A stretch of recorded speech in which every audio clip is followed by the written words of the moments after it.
Hello, my littles. Welcome back to Bedtime with Mama. Tonight we're going to read a very fun story called The Good Egg. Oh, hello.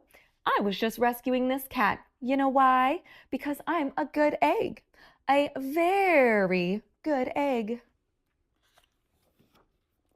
It's true. I do all kinds of good things. Like I'll carry your groceries, I'll water your plants, I'll change your tires, I'll paint your house. If you need any help whatsoever, I'm your egg.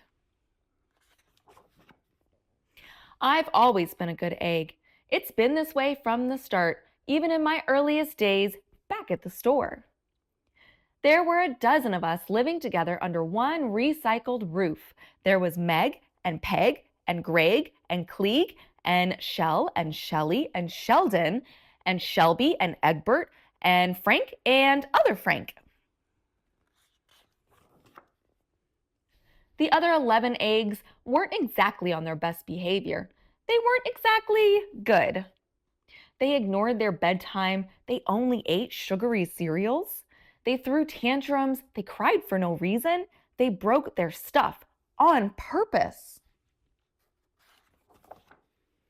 Meanwhile, I tried to take charge. I tried to fix their bad behavior. I tried to keep the peace because I was a good egg.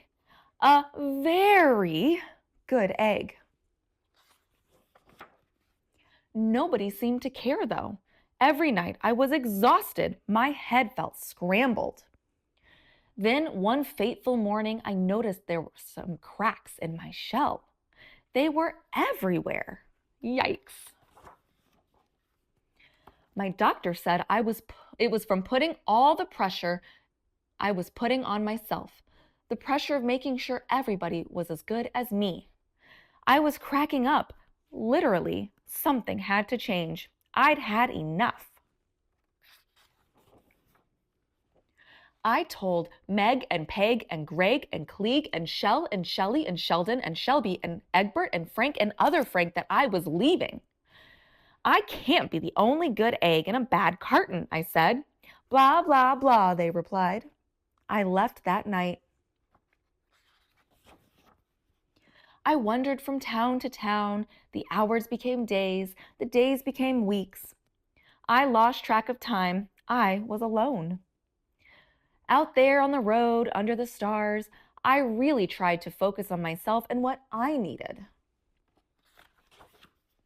I took walks, I read books, I floated in the river, I wrote in my journal, I found simple moments to be quiet. I breathed in and I breathed out. I even started painting. For once, I found time for me. And guess what? Little by little, the cracks in my shell started to heal. My head no longer felt scrambled. I started to feel like myself again.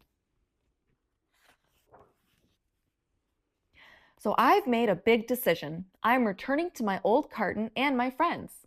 Besides, I'm kind of lonely out here. This time, I know what I need to do. I'll try not to worry so much. I'll be good to my fellow eggs while also being good to myself. Here we go. Everybody missed me, and I miss them too. Hello, Meg. Howdy, Peg. Hey, Greg. Greetings, Cleeg. What's up, Shell? Aloha, Shelly. Heyo, Sheldon. Hi, Shelby. Good day, Egbert. What's happening, Frank? How do you do, other Frank? Sure, every once in a while, somebody's still a little bit bad, but it's not like before. Here's what I realized. The other eggs aren't perfect, and I don't have to be either. I'm okay with that.